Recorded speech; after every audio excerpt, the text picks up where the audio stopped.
नमस्कार, मी संस्कृती आणि आपण पाहत आहात नवा मराठा। राज्यातील ऊस उत्पादक शेतकऱ्यांसाठी मोठी दिलासादायक बातमी आहे। मुंबई उच्च न्यायालयाने ऊस उत्पादक शेतकऱ्यांना एकर कमी FRP देण्याचे आदेश दिले आहेत। यासह शेतकऱ्यांना टप्प्याटप्प्याने FRP देण्याचा राज्य सरकारचा निर्णय न्यायालयाने रद्द केला। कारण शेतकऱ्यांना ऊसाच्या दरासंदर्भात होणाऱ्या अडचणी दूर करण्यासाठी मुंबई उच्च न्यायालयाने FRP एकर कमीची द्यावी असे आदेश दिले आहेत। यामुळे आता शेतकऱ्यांना ऊस विक्रीनंतर संपूर्ण रक्कम एकाच वेळी मिळणार आहे।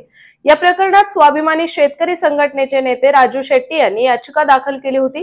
यावर सुनावणी करताना न्यायालयाने राज्य सरकारचा 21 फेब्रुवारी 2022 चा शासन निर्णय रद्द केला आहे।